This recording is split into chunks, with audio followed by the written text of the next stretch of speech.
gue baru tahu bahwa kita punya prinsip yang beda dalam sisi agama gitu kan. Gue Muslim, dia Kristen. Jadi menurut gue itu udah salah. Ya udah jalanin aja deh, kita nggak tahu juga. Maksud gue ini kayaknya sesuatu yang agak sulit gitu ya. Tapi gue ngerasa nyaman aja udah gitu.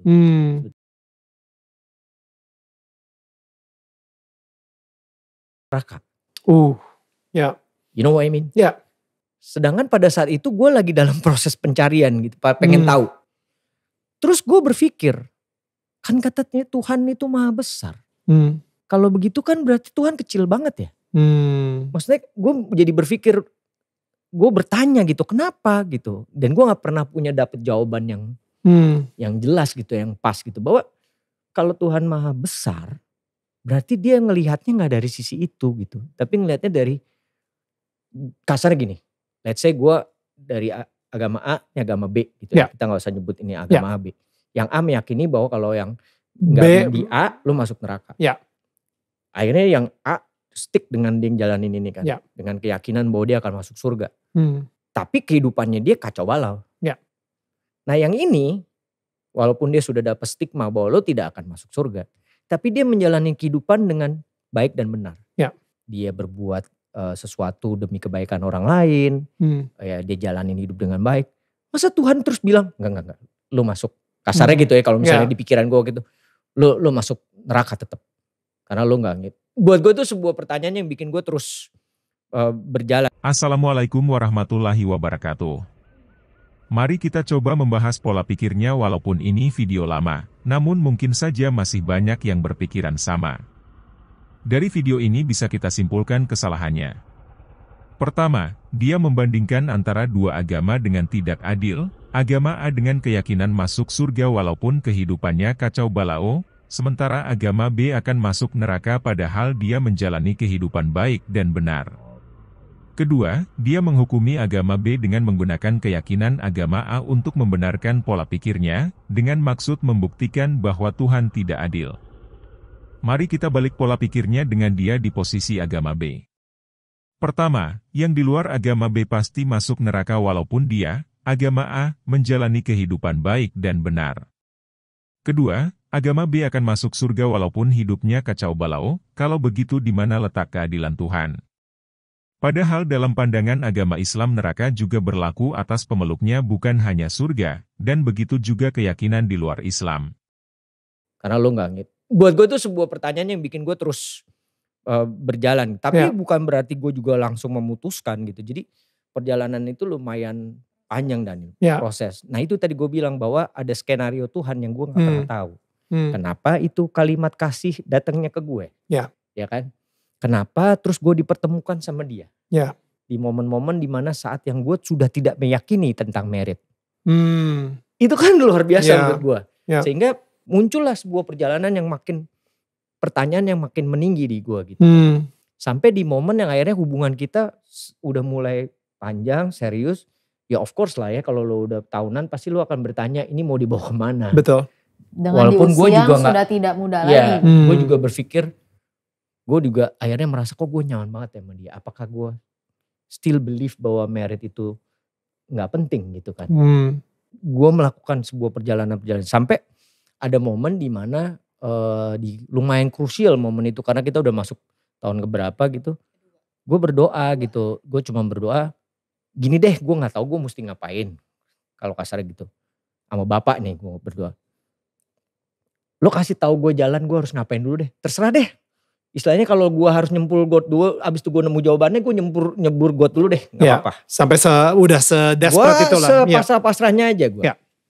Sampai besokannya tiba-tiba gue baru sadar ini mungkin jawaban doa gue, tapi gak langsung hari itu juga gitu. Gue kayak dari kebetulan gue ikut filmnya Naga Bonar Jadi 2, karyanya Bang Deddy Miswar.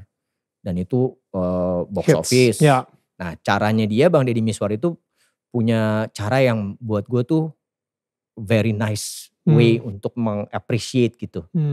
Dia ngasih bonus umroh. Nah kalau buat ke orang Islam kan keyakinan pada saat lo udah dikasih rezeki itu berarti rezeki dari Tuhan kan.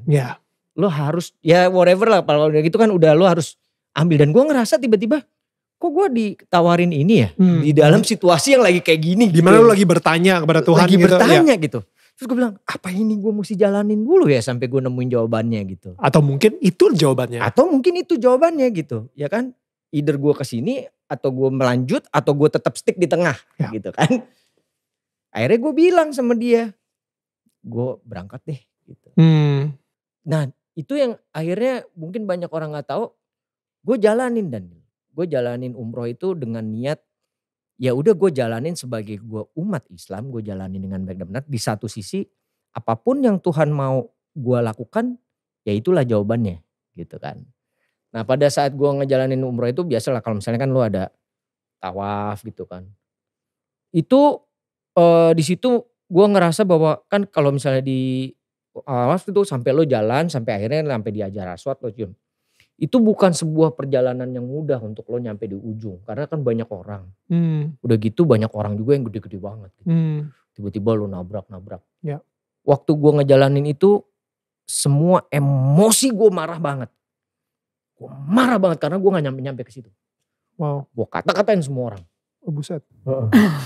Dasar orang Afrika lo menang gede aja lo badan gitu. Wow. Di tanah suci nih. Iya emosi dia. Sampai akhirnya tiba-tiba kayak gue diingetin tentang tulisan opa gue kasih itu Daniel. Yang tergambar di depan gue itu tulisan opa gue itu. Tentang kasih. How lo jalanin hidup dengan kasih. Nanti dari kasih itu lo akan dapet jalan yang terbaik. Konsepnya itu gitu. Akhirnya gue diem dulu duduk. Gue inget tuh kalimat opa gue itu. Apa ini yang gue harus jalanin ya? Akhirnya gue jalanin konsep itu.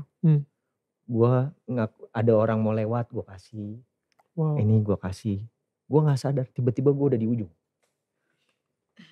Gue udah di ujung tiba-tiba itu biasanya orang kan ayo buruan cepat buruan. Itu tiba-tiba itu sama yang kan ada yang jaga di atas itu ya.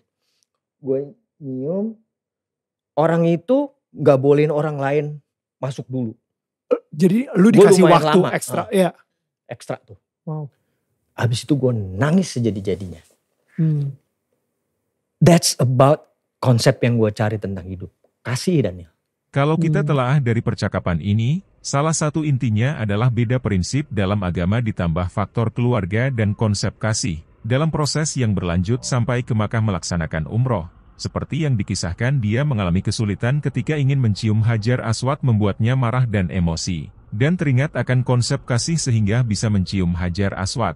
Padahal konsep yang dia terapkan secara tanpa dia sadari adalah konsep sabar, sebagaimana dalam Al-Quran yang artinya, hai orang-orang yang beriman, jadikanlah sabar dan sholat sebagai penolongmu, sesungguhnya Allah bersama orang-orang yang sabar. Al-Quran Surat Al-Baqarah, 153.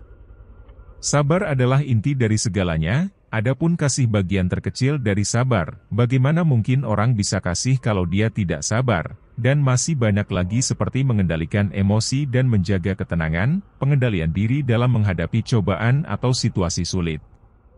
Saat menghadapi masalah, sabar membantu kita untuk tidak mudah putus asa atau terjebak dalam emosi negatif. Terharu juga mendengar proses ketika bisa mencium Hajar Aswad yang menurut umat Islam itu adalah pertolongan Allah. Intinya Al-Quran mengajarkan kesabaran bukan saja pada yang halal bahkan yang haram.